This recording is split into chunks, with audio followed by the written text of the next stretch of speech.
Hello all September 24 current affairs ఈ video PDF Telegram ఛానల్లో upload చేశాను. లింక్ డిస్క్రిప్షన్లో ఉంది. Please do download. ఇవాళ ఫస్ట్ న్యూస్ ఆర్టికల్ వచ్చి పోస్కో యాక్ట్ 2012. ఈ యాక్ట్ మీద రీసెంట్గా సుప్రీంకోర్టు జడ్జ్మెంట్ ఇచ్చింది. ఆ జడ్జ్మెంట్ యొక్క హైలైట్ ఏంటి అంటే చైల్డ్ సెక్సువల్ అబ్యూస్ మెటీరియల్ని వాచ్ చేయడం కూడా ఒక అఫెన్స్గా డిక్లేర్ చేసిందనమాట.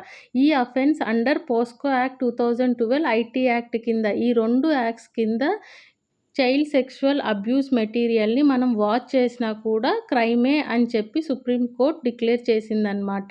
అయితే ప్రెజెంట్ మన ఇండియాలో చైల్డ్ సెక్స్ అబ్యూస్ యొక్క స్టేటస్ని చూసుకున్నట్లయితే ఎన్సీఆర్బీ డేటా 2022-23 ప్రకారంగా 2016 నుంచి 2022 వరకు 22 వరకు సెక్షువల్ వైలెన్స్ అగెన్స్ట్ చిల్డ్రన్లో 96% ఆఫ్ కేసెస్ సర్జ్ అయినాయి అన్నమాట. అంటే ఆల్మోస్ట్ ఎన్ని ఇంటర్వెన్షన్స్ ఉన్నప్పటికీ కూడా ఆ కేసెస్ అనేవి డిక్లైన్ అవ్వకుండా 96% సర్జ్ అయ్యాయి అన్నమాట. అయితే చైల్డ్ రేప్ అండ్ పెనెట్రేటివ్ అసల్ట్ కింద లాస్ట్ ఇయర్ 2022-23లో 38,911 కేసెస్ రిపోర్ట్ అయ్యాయి అన్నమాట. అయితే రేప్ విక్టిమ్లో 43% వచ్చేసి మైనర్స్, అంటే 18 ఇయర్స్ కంటే తక్కువ ఉన్న వాళ్ళు, 1.3% వచ్చేసి 6 ఇయర్స్ వాళ్ళు, 20% వాళ్ళు 16 ఇయర్స్ వాళ్ళు, 16 to 18 ఇయర్స్ వాళ్ళు 22% ఉన్నారు. రేప్ విక్టిమ్స్లో డిఫరెంట్ పర్సన్స్ యొక్క కాంపోజిషన్స్ అన్నమాట. రిటర్న్ ఎగ్జామినేషన్కి చాలా యూజ్ అవుతుంది. అయితే ఈ చైల్డ్ సెక్స్ అబ్యూస్ మీద యునిసెఫ్ కూడా ఒక డేటాని ఇచ్చిందనమాట. Very important. ఈ యునిసెఫ్ డేటా ప్రకారం 1 in 5 girls and 1 in 20 boys, అంటే 20 బాయ్స్లో ఒక బాయ్, 5 గర్ల్స్లో ఒక గర్ల్ అనేవాళ్ళు చైల్డ్ సెక్షువల్ అబ్యూస్కి విక్టిమ్గా ఉంటున్నారన్నమాట. అయితే అడల్ట్ ఉమెన్లో 20%, ఇంకా అడల్ట్ మెన్లో 5 to 10% మెంబర్స్ చైల్డ్ సెక్షువల్ అసాల్ట్ని వాళ్ళు రీకాల్ చేసుకుంటూ ఉన్నారన్నమాట. అయితే 77 నుంచి 13 ఇయర్స్ ఏజ్ ఉన్న చిల్డ్రన్స్ అనేవాళ్ళు ఈ చైల్డ్ సెక్షువల్ అబ్యూస్కి మోస్ట్ వల్నరబుల్గా ఉన్నారు. అయితే యూత్ అనగా పర్టికులర్గా 14 to 17 ఇయర్స్ ఉన్న యూత్లో 28% మంది సెక్షువల్లీ అసాల్టెడ్కి గురవుతున్నారనమాట. ఒక్క పాయింట్లో కాదు, త్రూ అవుట్ దేర్ లైఫ్. అంటే 28% పీపుల్, ఇక్కడ youth throughout their life sexual అసాల్ట్ని విట్నెస్ చేస్తూ ఉన్నారనమాట. అడల్సెన్స్ చూసుకున్నట్లయితే 3 out of 4, అంటే 4 పీపుల్లో 3 అడల్ట్స్ వచ్చేసి ఎలా ఉన్నారు అని అంటే వీళ్ళు విక్టిమ్సే, సెక్షువల్ అసాల్ట్ విక్టిమ్సే, కానీ ఎవరితో హూమ్ దే ఆర్ క్లోజ్, అంటే రిలేటివ్స్తో విక్టిమ్స్ అయి ఉన్నారనమాట వాళ్ళు. సో ఇది మొత్తం factual data, try to memorise. ఇప్పుడు పోస్కో యాక్ట్ యొక్క ప్రొవిజన్స్ చూసుకున్నట్లయితే అసలు ఇది ఎందుకు వచ్చింది అని అంటే మన ఇండియా ఒక యూఎన్ కన్వెన్షన్ని సైన్ చేసింది, రాటిఫై చేసింది. ఆ యూఎన్ కన్వెన్షన్ నేమ్ వచ్చేసి రైట్ ఆఫ్ చిల్డ్రన్ 1992. ఈ కన్వెన్షన్కి ఆర్ఎల్స్ ఈ యాక్ట్కి సైన్ చేసి రాటిఫై చేయడం వల్ల మనం పోస్కో యాక్ట్ని 2012లో తీసుకొని వచ్చామన్నమాట. అయితే ఈ యాక్ట్ ప్రకారం చైల్డ్ అంటే ఎవరంటే 18 ఇయర్స్ కంటే తక్కువ ఉన్న ఏజ్ వాళ్ళను చైల్డ్ అంటారు. ఈ యాక్ట్ జెండర్ న్యూట్రాలిటీ, అంటే ఇక్కడ విక్టిమ్స్గా గర్ల్స్, బాయ్స్ ఉంటారు. ఈ పోస్కో యాక్ట్ అనేది నాట్ ఓన్లీ ఫర్ గర్ల్స్. జనరల్గా రేప్ విక్టిమ్స్ అనగానే మనం గర్ల్స్ అని పెట్టేస్తాము. Please be conscious. అయితే ఈ సెక్షువల్ క్రైమ్స్కి డెత్ పెనాల్టీ ఉందన్నమాట ఈ యాక్ట్ కింద. స్పీడీ జస్టిస్ కోసం అని చెప్పి పోస్కో యాక్ట్ కింద మనం ఫాస్ట్ ట్రాక్ స్పెషల్ కోర్ట్స్ని అపాయింట్ చేశాము. అయితే పోస్కో రూల్స్ 2020 ప్రకారంగా విక్టిమ్స్కి ఇంటరిమ్ కాంపన్సేషన్ని కూడా ప్రొవైడ్ చేస్తారనమాట. ఈ ఇంటరిమ్ కాంపన్సేషన్ ఎందుకు అని అంటే రిలీఫ్ అండ్ రీహాబిలేషన్ కోసం అని చెప్పి. అయితే ఈ పోస్కో యాక్ట్ కింద ఒక విక్టిమే కేస్ని ఫైల్ చేయాలి అని లేదు. Anyone, even audience, NGOs, private institutions ఎవరైనా కూడా కేస్ని ఫైల్ చేయొచ్చు అనమాట పోస్కో యాక్ట్ కింద. అయితే డిస్ట్రిక్ట్ చైల్డ్ ప్రొటెక్షన్ యూనిట్స్ని కూడా ఈ యాక్ట్ కింద జువెనైల్ జస్టిస్ యాక్ట్ 2015 కింద క్రియేట్ చేశారు. ఈ పోస్కో రూల్స్ 2020లో మెన్షన్ చేసిన ఇంటరిమ్ కాంపన్సేషన్ని ఈ డిస్ట్రిక్ట్ చైల్డ్ ప్రొటెక్షన్ యూనిట్స్ కూడా ప్రొవైడ్ చేస్తాయన్నమాట. కానీ చైల్డ్ వెల్ఫేర్ కమిషన్ వాళ్ళు డైరెక్ట్ చేస్తేనే డిస్ట్రిక్ట్ చైల్డ్ ప్రొటెక్షన్ యూనిట్ వాళ్ళు కాంపెన్సేషన్‌ని ప్రొవైడ్ చేస్తారు. సో, ఈ డిస్ట్రిక్ట్ చైల్డ్ ప్రొటెక్షన్ యూనిట్స్ అనేది జువెనైల్ జస్టిస్ యాక్ట్ 2015 గుర్తుపెట్టుకోండి. ఫ్లోలో పాస్కో యాక్ట్ అని పెట్టే ఛాన్సెస్ ఉంటాయన్నమాట. అయితే పాస్కో యాక్ట్‌లో సెక్షన్ 15 అనేది చైల్డ్ పోర్నోగ్రఫీని డీల్ చేస్తుంది. అయితే రీసెంట్ సుప్రీంకోర్ట్ జడ్జ్‌మెంట్ ఏం చేసింది అంటే ఈ సెక్షన్ 15ని అమెండ్ చేసింది. అమెండ్ చేసి ఫాలోయింగ్ చేంజెస్‌ని తీసుకొచ్చిందనమాట. 3 సబ్ సెక్షన్‌ని యాడ్ చేసిందని చెప్పుకోవచ్చు. ఏదైనా ఒక పర్సన్ దగ్గర పోర్నోగ్రాఫిక్ మెటీరియల్‌ని అతను పొసెస్ చేసినా లేకపోతే స్టోర్ చేశాడు. కానీ ఈ యాక్ట్ వచ్చిన తర్వాత దీన్ని డెలీట్ చేయలేదు, డిస్ట్రాయ్ చేయలేదు, లేకపోతే డెసిగ్నేటెడ్ అథారిటీకి రిపోర్ట్ చేయలేదు. మరి ఏం చేయకుండా అతని దగ్గర దాచిపెట్టుకున్నాడు. ఇంటెన్షన్ వచ్చేసి దాన్ని షేర్ చేద్దాము, ట్రాన్స్మిట్ చేద్దాము అన్న ఇంటెన్షన్‌తో ఏదైనా ఒక పర్సన్ పోర్నోగ్రాఫిక్ మెటీరియల్‌ని స్టోర్ చేసుకుంటే అలాంటి పర్సన్‌కి 3 ఇయర్ ఇంప్రిజన్మెంట్ అనమాట. ఇది న్యూ అమెండెడ్ రూల్స్ ప్రకారంగా. నెక్స్ట్ సెక్షన్ 15(2) దీని ప్రకారంగా ఏదైనా ఒక పర్సన్ పోర్నోగ్రాఫిక్ మెటీరియల్‌ని స్టోర్ చేసుకున్నాడు. ఇంకా ఆ పోర్నోగ్రాఫిక్ మెటీరియల్‌లో చైల్డ్ ఇన్వాల్వ్ అయింది. ఇతని స్టోరేజ్‌కి పర్పస్ వచ్చేసి ఏంటి అంటే దీన్ని ట్రాన్స్మిట్ చేయడం, ప్రాపగేట్ చేయడం, లేకపోతే డిస్ప్లే చేయడం, డిస్ట్రిబ్యూట్ చేయడం. ఈ 4 ఇంటెన్షన్‌తో అతను చైల్డ్ ఇన్వాల్వ్ అయిన పోర్నోగ్రాఫిక్ మెటీరియల్‌ని కనుక స్టోర్ చేసుకుంటే అలాంటి పర్సన్స్‌కి 4 ఇయర్ ఇంప్రిజన్మెంట్ ఉంటుందన్నమాట. ఈ పాస్కో అమెండెడ్ యాక్ట్ ప్రకారంగా. నెక్స్ట్ అమెండ్మెంట్ రూల్ ఏంటంటే సెక్షన్ 15(3) దీని ప్రకారంగా ఏంటంటే ఏదైనా పర్సన్ పోర్నోగ్రాఫిక్ మెటీరియల్‌ని స్టోర్ చేసుకున్నా, పొసెస్ చేసుకున్నా ఈ పోర్నోగ్రాఫిక్ మెటీరియల్‌లో చైల్డ్ ఇన్వాల్వ్ అయి ఉన్నారు అండ్ ఇతని స్టోరేజ్‌కి పర్పస్ వచ్చేసి కమర్షియల్ పర్పస్ అయితే 5 ఇయర్ ఇంప్రిజన్మెంట్ అనమాట. సో, ఐ రిపీట్ ఆ పర్సన్ కనుక ఏదైనా ఒక పర్సన్ పోర్నోగ్రాఫిక్ మెటీరియల్‌ని డెలీట్ చేయకుండా, డిస్ట్రాయ్ చేయకుండా షేర్ చేయాలి అనే ఉద్దేశంతో అతని దగ్గర పెట్టుకుంటే 3 ఇయర్స్ ఇంప్రిజన్మెంట్. అయితే ఏ పోర్నోగ్రాఫిక్ మెటీరియల్ అయినా కూడా చైల్డ్ ఇన్వాల్వ్ అయి ఉండి దాన్ని ట్రాన్స్మిట్ చేసినా, ప్రాపగేట్ చేసినా, డిస్ప్లే చేసినప్పుడు 4 ఇయర్ ఇంప్రిజన్మెంట్. అదే మెటీరియల్ కమర్షియల్ పర్పస్‌కి డబ్బులిచ్చి డిస్ప్లే చేస్తే కనుక అది 5 years imprisonment. Please be clear. Next వచ్చేసి ఇంతకుముందు అమెండ్మెంట్ అవ్వకముందు పై ప్రొవిజన్స్ అన్నిటికీ ఫైనే పనిష్మెంట్‌గా ఉండేదన్నమాట. ఇప్పుడు మాత్రం ఇంప్రిజన్మెంట్‌ని తీసుకొనొచ్చారు. అయితే ఈ కేస్‌ని ఫైల్ చేసిన ఎన్‌జీఓ నేమ్ వచ్చేసి just right for children alliance. NGO నేమ్‌ని ఎందుకు మెన్షన్ చేస్తున్నాను అంటే ఈ ఇయర్ యూపీఎస్సీ మెయిన్స్‌లో అడిగారనమాట. చైల్డ్ సెక్షువల్ అబ్యూస్ గురించి ఆర్ చైల్డ్ పోర్నోగ్రఫిక్ గురించి ఒక క్వెషన్ వచ్చింది. సో, అలాంటి టైంలో ఎన్‌జీఓ నేమ్‌ని కోట్ చేస్తే ఆన్సర్ ఎఫెక్టివ్‌గా ఉంటుంది కాబట్టి నేను ఇక్కడ ఎన్‌జీఓ నేమ్‌ని మెన్షన్ చేయడం జరిగింది. నెక్స్ట్ టాపిక్ వచ్చేసి అర్బనైజేషన్. ఈరోజు హిందూలో అన్‌ప్లాన్డ్ అర్బనైజేషన్‌ని ట్యాకిల్ చేయడం కోసం ట్రాన్సిట్ ఓరియెంటెడ్ డెవలప్‌మెంట్ అనే ఒక కాన్సెప్ట్‌ని తీసుకొచ్చారనమాట. Transit oriented development. ఇది అర్బనైజేషన్ కాదు, డెవలప్‌మెంట్. ఈ కాన్సెప్ట్‌ని ప్రపోజ్ చేశారు. అసలు అర్బనైజేషన్ ఏంటి? ఎలా ఎవాల్వ్ అయిందో మొత్తం చూద్దాము. వరల్డ్ సిటీస్ రిపోర్ట్ 2022 ప్రకారం మనం 2030 లోపు 40% ఆఫ్ గ్లోబల్ పాపులేషన్స్ అనేవాళ్ళు సిటీస్‌లో లివ్ చేస్తారు అని చెప్పి ఈ వరల్డ్ సిటీస్ రిపోర్ట్ 2022 చెప్తుంది. అసలు అర్బనైజేషన్ అనే కాన్సెప్ట్ మన ఇండియాలో 3 ఫేజెస్‌లో క్రిస్టలైజ్ అయింది. క్రిస్టలైజ్ అంటే స్ట్రాంగ్ అయిందనమాట. ఫస్ట్ ఫేజ్ వచ్చేసి కొలనైజేషన్. బ్రిటిష్ వాళ్ళు మన దగ్గరకొచ్చారు. పోర్ట్ సిటీస్‌ని, టౌన్స్‌ని పెట్టారు. పోర్ట్ సిటీస్‌లో మనకి ట్రేడ్ ఫెసిలిటీ ఉంది. సిటీస్‌లో ఆర్ట్స్ అండ్ క్రాఫ్ట్స్ ఫ్లరిష్ అయ్యాయి. సో, పీపుల్ అందరూ రూరల్ నుంచి ఆ సిటీస్ ఆర్ టౌన్స్‌కి మైగ్రేట్ అయ్యారనమాట. సో, ఫస్ట్ ఫేజ్ అనేది అర్బనైజేషన్‌కి బ్రిటిష్ రూల్ టైంలో జరిగిందనమాట. సెకండ్ ఫేజ్ వచ్చేసి గ్రీన్ రివల్యూషన్ టైంలో. గ్రీన్ రివల్యూషన్ వల్ల అగ్రికల్చర్ సర్ప్లస్ వచ్చింది. ఆగ్రో బేస్డ్ ఇండస్ట్రీస్ డెవలప్ అయ్యాయి. Tier 2 and tier 3 cities grow అయ్యాయన్నమాట.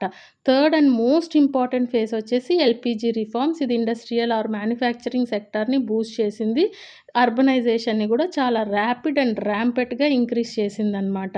అయితే రూరల్ ఏరియాస్‌తో అసోసియేట్ అయిన ప్రాబ్లమ్స్ ఏంటి? అసలెందుకు వీళ్ళు వాళ్ళ పల్లెటూర్లను వదిలేసి సిటీస్‌కి వెళ్తున్నారు అంటే, ఫస్ట్ అండ్ ఫార్‌మోస్ట్ రీజన్ వచ్చేసి poor health and education infrastructure. జనరల్‌గా అందరికీ అట్‌లీస్ట్ వాళ్ళ నెక్స్ట్ జనరేషన్ అయినా గూడా ఎడ్యుకేటెడ్ అయి ఉండాలి. మంచి జాబ్స్ తెచ్చుకోవాలి. సో, హెల్త్ బావుండాలి అని చెప్పి వాళ్ళేం జేస్తున్నారు, అర్బన్ ఏరియాస్‌కి షిఫ్ట్ అవుతున్నారనమాట.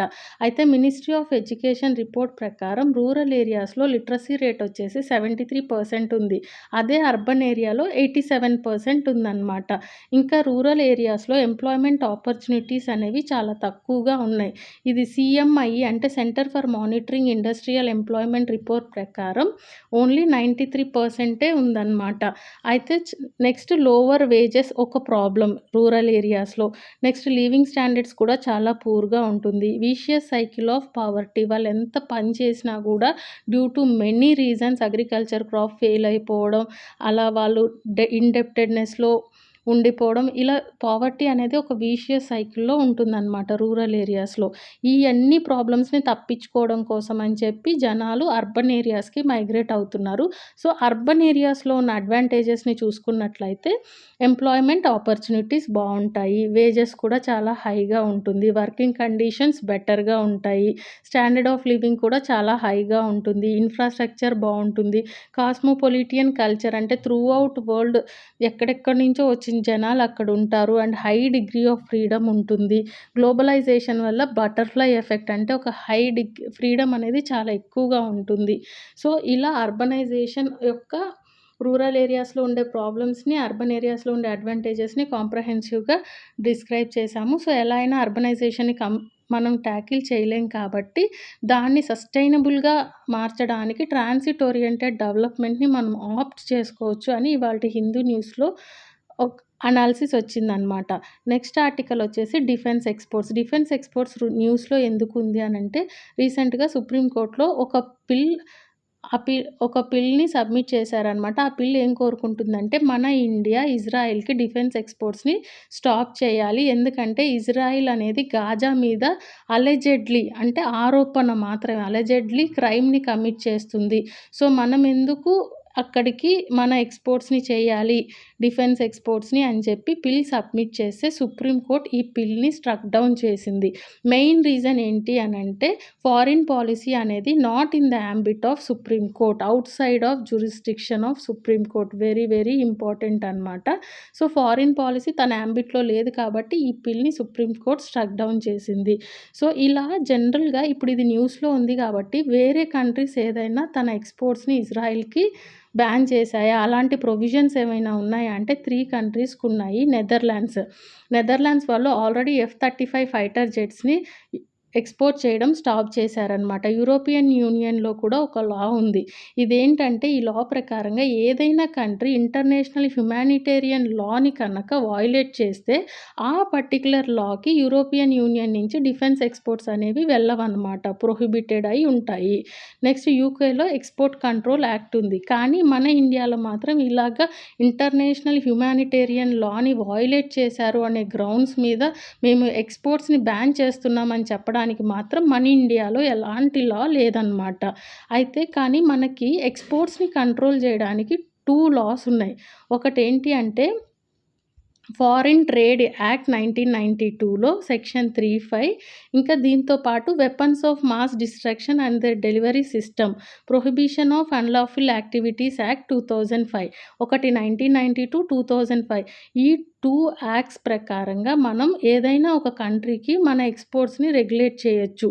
ఎప్పుడు రెగ్యులేట్ చేయొచ్చు అంటే, మనం ఏంటంటే ఇఫ్ వి ఫీల్ దట్ ఆ ఎక్స్‌పోర్ట్స్ అనేవి ఆహ్, ఏదైనా ఒక అన్‌లాఫుల్ యాక్టివిటీస్‌కెళ్తున్నాయి అన్నప్పుడు మనం ఈ ఎక్స్‌పోర్ట్స్‌ని మనం కంట్రోల్ జేసుకోవచ్చనమాట. Or else for any other reason bilateral agreements, trilateral agreements వల్ల మనం ఎక్స్‌పోర్ట్ చెయ్యొద్దు అనుకుంటే ఎక్స్‌పోర్ట్ చెయ్యకుండా ఉండొచ్చనమాట బేస్డ్ ఆన్ దీస్ 2 లాస్. కానీ పర్టిక్యులర్‌గా ఒక కంట్రీ ఇంటర్నేషనల్ హ్యుమానిటేరియన్ లాని వయోలేట్ చేసింది అని జెప్పి మాత్రం మనం ఎక్స్‌పోర్ట్స్‌ని ప్రొహిబిట్ చేయడానికి, బ్యాన్ చేయడానికి మన ఇండియాలో ఎలాంటి లా లేదనమాట. నెక్స్ట్ ఇంటర్నేషనల్‌గా ఒక లా ఉందనమాట. అదేంటంటే ఆర్మ్స్ ట్రేడ్ ట్రీటీ ఏటీటీ. ఈ లా ప్రకారంగా ఏదైనా ఒక కంట్రీ అనదర్ కంట్రీకి కన్వెన్షనల్ ఆర్మ్స్‌ని సప్లై చేయడం అనేది బ్యాన్ చేయొచ్చు ఆర్ ఎల్స్ బార్ చేయొచ్చు. ఎప్పుడు ఆ ఎక్స్‌పోర్టింగ్ కంట్రీ కనుక ఏదైతే కంట్రీకి ఎక్స్‌పోర్ట్ చేస్తుందో ఆ డెస్టినేషన్ కంట్రీ ఆ ఆర్మ్స్‌ని అన్‌లాఫుల్ యాక్టివిటీస్‌కి యూజ్ చేస్తుంది అని వాళ్ళ దగ్గర నాలెడ్జ్ ఉంటే ఎక్స్‌పోర్టింగ్ కంట్రీ ఆ డెస్టినేషన్ కంట్రీకి తన ఎక్స్‌పోర్ట్స్‌ని బ్యాన్ చేయొచ్చనమాట. ఇది article 6(3). Article 7(3) of arms trade treaty ప్రకారంగా ఇలా వీళ్ళు అసెస్ చేయడం అంటే వాళ్ళు ఎందుకు యూజ్ చేస్తున్నారు మన ఎక్స్‌పోర్ట్స్‌ని అని అసెస్ చేయడం అనేది మ్యాండేటరీ ఆర్ ఆబ్లిగేషన్ ఒక డ్యూటీ అనమాట. Not mandatory obligation. కానీ మన ఇండియా వచ్చేసి ఈ ఆర్మ్స్ ట్రేడ్ ట్రీటీకి నాట్ సిగ్నేటరీ. సో, ఈ ఈ మొత్తం మనకి అప్లై అవ్వదు. నెక్స్ట్ వచ్చేసి ఇండియా అనేది మరి ఇంటర్నేషనల్ హ్యుమానిటేరియన్ లాకి ఏ విధంగా మనం లైక్ ఏమంటాము అసెస్ చేయలేమా అనంటే ఒక్క ప్రొవిజన్ ఉంది. అదేంటి అంటే జెనీవా కన్వెన్షన్‌కి ఆఫ్ ఆర్టికల్ 1. ఈ ఆర్టికల్ 1లో ఏముంది అనంటే all states in the world. ఇక్కడ ఆల్ స్టేట్స్ అంటే మన కంట్రీలో ఉన్న మన వరల్డ్‌లో ఉన్న అన్ని కంట్రీస్ కూడా ఇంటర్నేషనల్ హ్యుమానిటేరియన్ లాని రెస్పెక్ట్ చేయాలి. ఇంకా వేరే వాళ్ళు కూడా రెస్పెక్ట్ చేసేలాగా మనం ఎన్ష్యూర్ చేయాలి. సో, ఈ ఆర్టికల్ 1 అనేది బైండింగ్ అనమాట. మనకి ఇప్పుడు ఇండియాకి ఏదైనా లా చేయాలి ఇలాగా ఐహెచ్ఎల్ వయోలేట్ చేస్తుంది కాబట్టి ఆ పర్టిక్యులర్ కంట్రీకి మేము ఎక్స్‌పోర్ట్ చెయ్యము అని లా చేయాలి అంటే ఈ ఆర్టికల్ 1ని బేస్ చేసుకొని మనం లా చేసుకోవచ్చు. సో, ఇక్కడ ఒక గ్యాప్ ఉంది, వాక్యూమ్ ఉంది మన ఇండియా లా చేసుకోవడానికి. నెక్స్ట్ వచ్చేసి డిఫెన్స్ ఎక్స్‌పోర్ట్ న్యూస్‌లో ఉంది కాబట్టి వాటి ఫ్యాక్ట్స్ చూసుకున్నట్లయితే మన డిఫెన్స్ అక్విజిషన్ పాలసీ 2020 వచ్చిన తర్వాత మన డిఫెన్స్ ఎక్స్‌పోర్ట్స్ అనేవి చాలా ర్యాంపెట్‌గా ఇంక్రీజ్ అయ్యాయి. ఈ డీఏపీ యొక్క మెయిన్ ఫోకస్ వచ్చేసి ఇండిజినైజేషన్ మన ఇండియాలో మనమే డెవలప్ చేసుకోవాలని. అయితే 2017 ఫైనాన్షియల్ ఇయర్‌లో 16,954 క్రోర్స్ ఉన్న ఎక్స్‌పోర్ట్స్ అనేవి ఫైనాన్షియల్ ఇయర్ 17లో 1,521 క్రోర్స్ ఉన్న మన ఎక్స్‌పోర్ట్స్ ఒకేసారి 16,954 క్రోర్స్‌కి ఇంక్రీజ్ అయ్యాయన్నమాట. ఫైనాన్షియల్ ఇయర్ 24కి 100 టైమ్స్ ఇంక్రీజ్ అయినాయన్నమాట మన ఎక్స్‌పోర్ట్స్. మెయిన్ కారణం వచ్చేసి defence acquisition policy.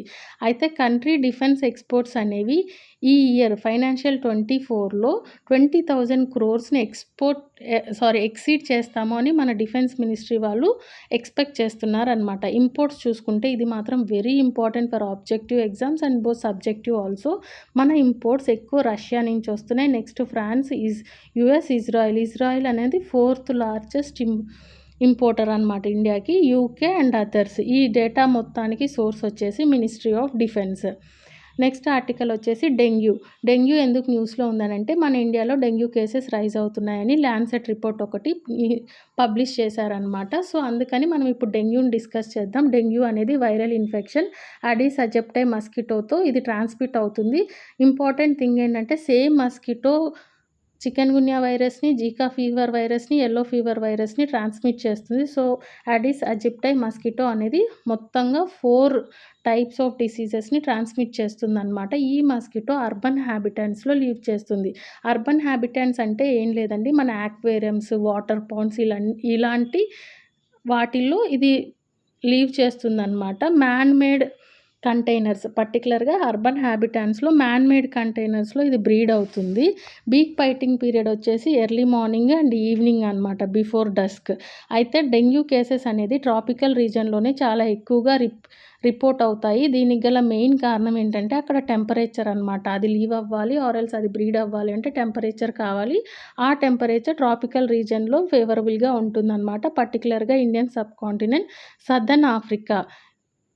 Please be careful, not South Africa, southern Africa, next west Africa etcetera.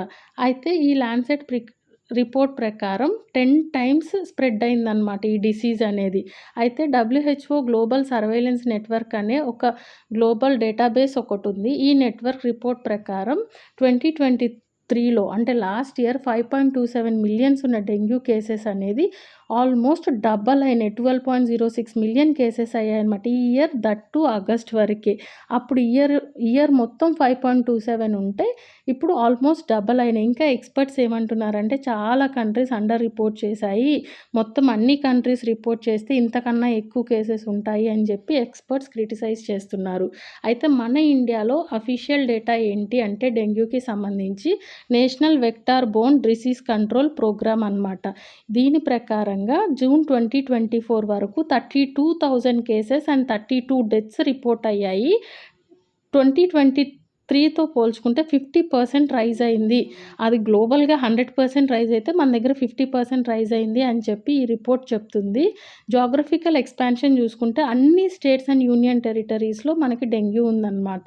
2001లో only 8 states and యూటీస్‌లో ఉండేది. 2024కి వచ్చేసరికి అన్ని స్టేట్స్ అండ్ యూటీస్‌కి వచ్చేసింది. ఈ రీజన్ ఫర్ సెర్చ్ వచ్చేసి ల్యాన్సెట్ రిపోర్ట్ ఏం హైలైట్ చేసిందంటే ఒక ట్రయో ఆర్ ట్రయాడ్‌ని హైలైట్ చేసింది. అదేంటంటే urbanisation, climate change, movement of people and goods. ఈ రీజన్స్ వల్ల ఎలా స్ప్రెడ్ అవుతుంది అవన్నీ almost science and technology and diseases చాప్టర్‌లో మనం చదివాము. If not please check once. Next ఈ డెంగ్యూకి వ్యాక్సిన్ ఏంటి అంటే డెంగావాక్సియా, క్యూడెంగ్యూ. ఈ డెంగ్వాక్సియా అనేది ఫస్ట్ వ్యాక్సిన్ అన్నమాట డెంగ్యూకి. ఈ 2 వ్యాక్సిన్స్‌ని కూడా WHO అప్రూవ్ చేసింది. వోల్బచియా బ్యాక్టీరియా ఇదేంటంటే ఇది మనం వాటర్‌లో ఆర్ ఎల్స్ ఎక్కడైతే డెంగ్యూ మస్కిటోస్ ఉన్నాయో అక్కడ వోల్బచియా బ్యాక్టీరియాని కనుక మనం రిలీజ్ చేస్తే ఈ పర్టిక్యులర్ మస్కిటో యొక్క గ్రోత్‌ని ఇది ఇన్హిబిట్ చేస్తుంది, అంటే స్టాప్ చేస్తుంది. ఇండోనేషియా సక్సెస్ఫుల్‌గా వోల్బచియా బ్యాక్టీరియా ఎక్స్పెరిమెంట్‌ని కండక్ట్ చేసింది. డెంగ్యూ కేసెస్‌ని డిక్రీజ్ కూడా చేసిందనమాట. అవేర్‌నెస్ కోసమని May 16ని నేషనల్ డెంగ్యూ డేగా మన ఇండియన్ గవర్నమెంట్ డిక్లేర్ చేసింది. నెక్స్ట్ ఆర్టికల్ వచ్చేసి ఆయుష్మాన్ భారత్ స్కీమ్. పీఎం ఆర్ఎల్స్ ప్రధానమంత్రి జన్ ఆరోగ్య యోజన. దీన్ని 2018లో లాంచ్ చేశారు. ఇది ఎందుకు న్యూస్లో ఉంది అనంటే దీంట్లో న్యూ మెంబర్గా ఒరిస్సా స్టేట్ జాయిన్ అవుతుందన్నమాట. సో ఈ స్కీమ్ యొక్క డీటెయిల్స్ చూసుకున్నట్లయితే ఇది మన వరల్డ్‌లోనే లార్జెస్ట్ ఇన్సూరెన్స్ స్కీమ్.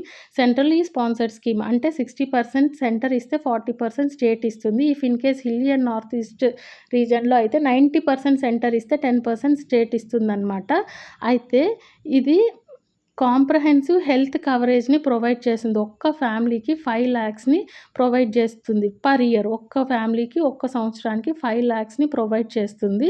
ఇలా దేనికోసం ఈ అమౌంట్ అనేది secondary and tertiary health care కోసం అని చెప్పి ఇలా అరౌండ్ 50 crore పీపుల్‌కి అంటే almost half of India's population ఈ పీఎంజేఏవై కింద పీఎంజేఏవై కవరేజ్‌లో ఉన్నారనమాట. దీనికి నోడల్ ఏజెన్సీ వచ్చేసి NHA national health authority.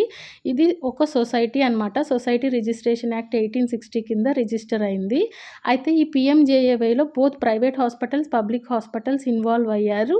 Pre hospitalisation expenditure, post hospitalisation expenditure 2 include ఉన్నాయన్నమాట. ఇంపార్టెంట్ డేటా ఫ్రమ్ గవర్నమెంట్ ఏంటంటే ఆయుష్మాన్ కార్డ్స్‌లో 49% ఉమెన్ ఉన్నారు.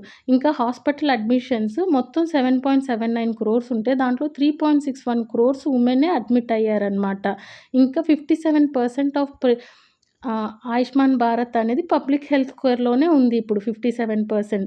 దీంట్లో ఏమేమి స్పెషాలిటీస్ ఆర్ ఏమేమి ట్రీట్మెంట్స్ ఉన్నాయంటే క్యాన్సర్, నెఫ్రాలజీ అంటే kidney diseases, cardiology, heart, general medicine, gastroenterology అంటే ఇండైజెషన్ ఆర్ స్టమక్. నెక్స్ట్ వచ్చేసి సెంట్రల్ పొల్యూషన్ కంట్రోల్ బోర్డ్. ఇది ఎందుకు న్యూస్లో ఉంది అనంటే మన central pollution control board NGT ముందు ఒప్పుకుందనమాట. ఏంటంటే పొల్యూషన్ కంట్రోల్ బోర్డ్స్‌లో ఆల్మోస్ట్ హాఫ్ ఆఫ్ పోస్టులు వేకెంట్‌గా ఉన్నాయి. అది ఇప్పుడే కాదు ఒక 10 సంవత్సరాల నుంచి ఈ పొల్యూషన్ కంట్రోల్ బోర్డ్స్‌లో పొజిషన్స్ అనేవి వేకెంట్‌గా ఉన్నాయి అని చెప్పి మన సెంట్రల్ పొల్యూషన్ కంట్రోల్ బోర్డ్ వాళ్ళు ఎన్‌జీటీ దగ్గర అడ్మిట్ చేశారనమాట. ఎన్‌జీటీ కాంపోజిషన్స్ అన్నీ నిన్నటి వీడియోలో మనం డిస్కస్ చేశాము. If anybody want please check that video. ఇప్పుడు సిపిసిబి యొక్క స్టాట్యుటరీ ప్రొవిజన్స్ చూద్దాము. ఇది ఒక స్టాట్యుటరీ బాడీ అనమాట. ఏ యాక్ట్ కింద? వాటర్ యాక్ట్ 1974 కింద. దీనికి ఈ సిపిసిబికి పవర్స్ మాత్రం ఎయిర్ యాక్ట్ 1981 కింద వెస్ట్ అయినాయి. So formation water act, powers ఏమో ఎయిర్ యాక్ట్ కింద ఉందన్నమాట. ఇది ministry of environment, forest and climate change వాళ్ళకి ఫీల్డ్ ఇన్ఫర్మేషన్ ఇస్తుంది. ఇంకా టెక్నికల్ సర్వీస్‌ని కూడా ప్రొవైడ్ చేస్తుందన్నమాట. ఈ 2 సర్వీసెస్ ప్రొవైడ్ చేసేది ఎన్విరాన్మెంటల్ ప్రొటెక్షన్ యాక్ట్ 1976 కింద ఈ 2 సర్వీసెస్‌ని ప్రొవైడ్ చేస్తుందనమాట. అయితే ఈ సిపిసిబి అనేది 4 స్టాండర్డ్స్‌ని డెవలప్ చేస్తుంది. ఫస్ట్ వచ్చేసి national ambient air quality, water quality, ఇంకా ఇండస్ట్రీస్ నుంచి పొల్యూటెంట్స్ వస్తాయి కదా, వాటికి ఎమిషన్ స్టాండర్డ్స్, ఇంకా బయోమెడికల్ వేస్ట్ డిస్పోజల్‌కి, ట్రీట్మెంట్‌కి కూడా ఇవే స్టాండర్డ్స్‌ని సెట్ చేస్తాయి. అయితే పొల్యూషన్ బోర్డ్స్‌లో వేకెన్సీ ఉంది అని అన్నాం కదా. ఏ స్టేట్‌లో ఎక్కువ ఉంది అంటే సిక్కింలో 100% వేకెన్సీ ఉందనమాట. అంటే ఒక్కళ్ళు కూడా పొల్యూషన్ బోర్డ్‌లో ఒక్క ఎంప్లాయీ కూడా లేడు. జార్ఖండ్‌లో 73% వేకెన్సీ ఉంది. మన ఆంధ్రప్రదేశ్‌లో 70% వేకెంట్ ఉంది. అంటే మొత్తం మన ఆంధ్రప్రదేశ్ పొల్యూషన్ బోర్డ్‌లో 291 పోస్టులు ఉంటే 204 పోస్టులు వేకెంట్‌గా ఉన్నాయన్నమాట. సో ఇప్పుడు మనం పవన్ కళ్యాణ్‌ని అడుగుదాం అనమాట. మనకి జాబ్స్ ఇవ్వండి అని చెప్పి. జోక్స్ అపార్ట్, నెక్స్ట్ ఆర్టికల్ వచ్చేసి కుడియట్టం. కుడియట్టం ఎందుకు న్యూస్‌లో ఉంది అనంటే, చోలియట్టం అనే ఒక ఇనిషియేటివ్‌ని కోవిడ్-19 టైంలో కేరళ వాళ్ళు లాంచ్ చేశారు. ఇదేంటి అంటే యంగ్ ఆర్టిస్ట్ అందరూ వచ్చి ఇట్లా పర్ఫార్మెన్స్‌ని చేసేవాళ్ళనమాట చోలియట్టం కింద. ఇది ఈవెంచువల్‌గా ఒక పెద్ద ప్లాట్‌ఫామ్‌గా ఎమర్జ్ అయ్యి డిఫరెంట్ ఆర్టిస్టులందరూ అక్కడ కొలాబరేట్ అయ్యి ఈ కూడియట్టం గురించి, ఇంకా వేరియస్ ఆర్ట్ ఫార్మ్స్ గురించి స్కూల్స్‌లో నాలెడ్జ్‌ని ఇంపార్ట్ చేస్తున్నారనమాట. సో ఇదొక సక్సెస్‌ఫుల్ ఎగ్జాంపుల్ అనమాట చోలియట్టం అనేది. అందుకని కూడియట్టం అనేది న్యూస్‌లో ఉంది.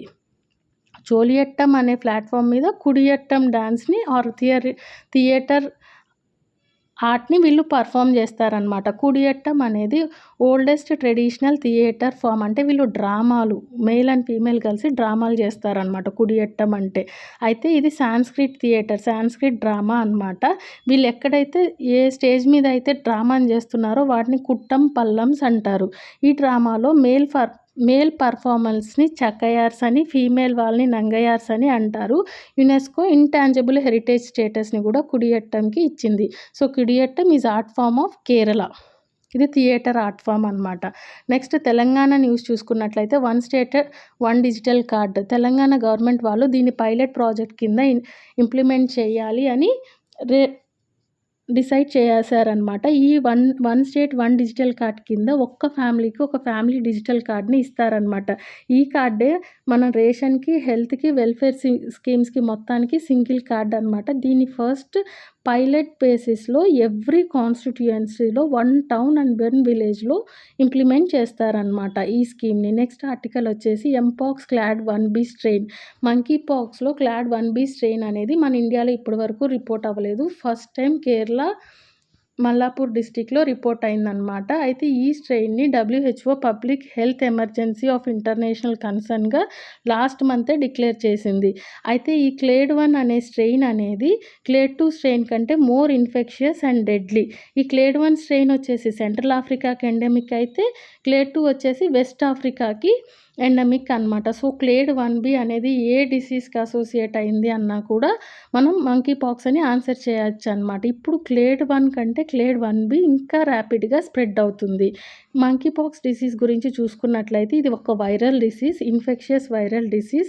హ్యూమన్స్ అండ్ యానిమల్స్‌లో అక్కర్ అవుతుంది. సింప్టమ్స్ వచ్చేసి rashes, fever, swollen lymph nodes 2-4 weeks వరకు ఉంటాయి.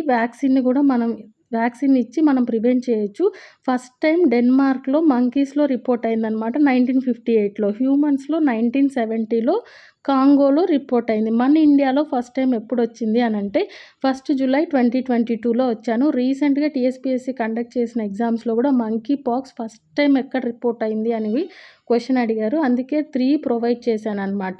నెక్స్ట్ ఆర్టికల్ వచ్చేసి లపాటా లేడీస్ ఏంటంటే ఈ మూవీ అనేది 2025 ఆస్కార్ అవార్డ్స్‌లో బెస్ట్ ఇంటర్నేషనల్ ఫీచర్ ఫిల్మ్ కేటగిరీలో ఎంటర్ అయిందనమాట. డిక్లేర్ అవ్వలేదు, నామినేట్ అయింది. Next SC atrocities act 1989. మన యూనియన్ గవర్నమెంట్ రిలీజ్ చేసిన డేటా ప్రకారం లాస్ట్ ఇయర్ మొత్తం 2022 ఇయర్లో మొత్తం 52,886 కేసెస్ రిపోర్ట్ అయ్యాయి. దీంట్లో 97.57% కేసెస్ 13 స్టేట్స్ నుంచే ఉన్నాయన్నమాట. దాంట్లో first place UP, next Rajasthan, next Madhya Pradesh. Conviction rate అంటే శిక్ష పడిన రేట్ని చూసుకున్నట్లయితే 2022లో 39.2% ఉంటే 32.4%కి కన్విక్షన్ రేట్ అనేది పడిపోయిందన్నమాట. That's all for today. If you have any doubts, please do comment. Thank you.